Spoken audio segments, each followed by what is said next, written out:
14 ফেব্রুয়ারি অর্থাৎ Valentine's day, যেটা আমাদের সামনে আসছে, এটা ভালোবাসা দিবস নাকি শয়তানি দিবস? আজকে এই বিষয়ে আলোচনা করব। চলুন। প্রিয় দর্শকবৃন্দ, আসসালামু আলাইকুম ওয়া রাহমাতুল্লাহি ওয়া বারাকাতুহু। আজ আমি একটি গুরুত্বপূর্ণ প্রশ্ন নিয়ে আপনাদের সামনে হাজির হয়েছি। সেটি হচ্ছে, ভালোবাসা দিবস পালন করা কি একজন মুসলমানের জন্য জায়েজ? 14 ফেব্রুয়ারি এলেই চারিদিকে লাল গোলাপের ছড়াছড়ি, উপহার, অবৈধ সম্পর্ক আর অশ্লীলতা ছড়াছড়ি দেখা যায়। কিন্তু প্রশ্ন হলো, এটা কি ইসলামের ভালোবাসা নাকি এটা অন্ধ অনুকরণ? চলুন কোরআন ও হাদিসের আলোকে বিষয়টি বুঝে নিই ভালোভাবে। ভালোবাসা দিবসের ইতিহাস সম্পর্কে বলি আপনাকে। বিশ্ব ভালোবাসা দিবস কোনো ইসলামী উৎসব নয়, এটি একটি রোমান জাহেলি উৎসব বলা হয়ে থাকে। 14 ফেব্রুয়ারি 270 খ্রিস্টাব্দে ভ্যালেন্টাইন নামক এক খ্রিস্টান পাদ্রীর মৃত্যুদণ্ডের স্মরণে এই দিবস পালনের সূচনা হয়। রোমানরা খ্রিস্টান ধর্ম গ্রহণ করার পরেও এই জাহেলি উৎসব তারা কিন্তু ছাড়েনি। আজও বিধর্মীরা এই দিনটিকে পালন করে ব্যভিচারের মাধ্যম দিয়ে, অবাধ মেলামেশা দিয়ে ও অনাচারের মাধ্যম দিয়ে। সুতরাং এই উৎসব প্রমাণ করে যে এটি ইসলামী সংস্কৃতির অংশ নয়।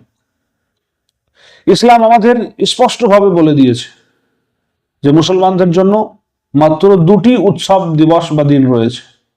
হযরতে আনাস রাদিয়াল্লাহু তাআলা আনহু তিনি বলেন যে রাসূলুল্লাহ সাল্লাল্লাহু আলাইহি ওয়াসাল্লাম তিনি মদিনায় আসলেন, আসার পরে দেখলেন যে সেখানকার মানুষেরা 2টি দিন উৎসব পালন করছে। তিনি জিজ্ঞাসা করলেন, তখন তারা বলল যে 2টি দিন আমরা জাহেলির যুগ থেকেই কিন্তু উৎসব পালন করে আসছি।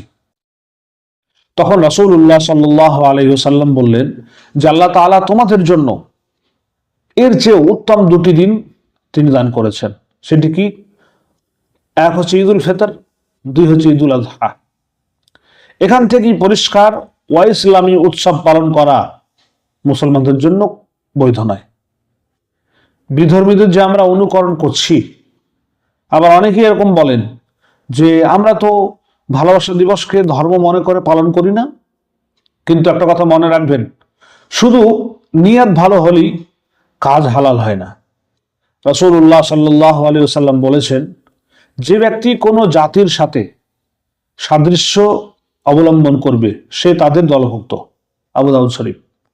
ভালোবাসা দিবস হলো বিধর্মীদের কৃষ্টি ও সংস্কৃতির স্পষ্ট অনুকরণ। আর ইসলাম আমাদেরকে স্বতন্ত্র পরিচয় বজায় রাখতে নির্দেশ দিয়েছেন। মনে রাখবেন, এই 14 ফেব্রুয়ারি বা ভালোবাসা দিবসের সবচেয়ে ভয়াবহ দিক হচ্ছে কি জানেন?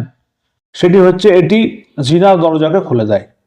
অবৈধ সম্পর্ক করছে ছেলে মেয়েরা, হাত ধরা থেকে শুরু করে আলিঙ্গন, একান্তে সময় কাটাচ্ছে। এসব ইসলামে একদম পরিষ্কার হারাম।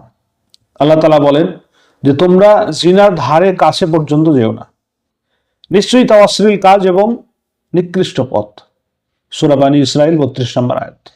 ভালোবাসা দিবস মানুষকে সরাসরি এই হারামের কাছে কিন্তু নিয়ে যাচ্ছে। ইসলাম ভালোবাসার বিরোধী নয়, এটা কথা মনে রাখবেন। বরং ইসলাম বলে যে ভালোবাসুন, সেটা হালাল পন্থায়। কিভাবে? স্বামী স্ত্রীকে ভালোবাসবে, স্ত্রী স্বামীকে ভালোবাসবে, তাহলে ইবাদতে পরিণত হবে। বাবা মায়ের প্রতি যদি ভালোবাসা আপনি বাসেন, তাহলে আপনাকে জান্নাতের পথে টেনে নিয়ে যাবে। আল্লাহ এবং আল্লাহ রাসূলকে যদি ভালোবাসেন, তাহলে পরে দুনিয়াও কামিয়াব, আখিরাতেও কামিয়াব হয়ে যাবেন। কিন্তু ভালোবাসা হবে হালাল পথে, হারাম পথে নয়। মনে রাখবেন। প্রিয় দর্শকবৃন্দ, ভালোবাসা দিবস ইসলামী উৎসব বিধর্মীদের অনুকরণ, ব্যভিচারের পথে আহ্বান একজন সচেতন মুসলমানের কাজ নয়। এই দিবস বর্জন করা অত্যন্ত জরুরি একজন মুমিনের জন্য। ইসলামী আদর্শ অনুযায়ী ভালোবাসা প্রকাশ করুন, কোনো সমস্যা নেই। আল্লাহ তাআলা আপনাকে, আমাকে, সবাইকে সঠিক বুঝ দান করুন। আমিন। বন্ধুরা, আবার দেখা হবে আরো একটি শিক্ষামূলক ভিডিও নিয়ে।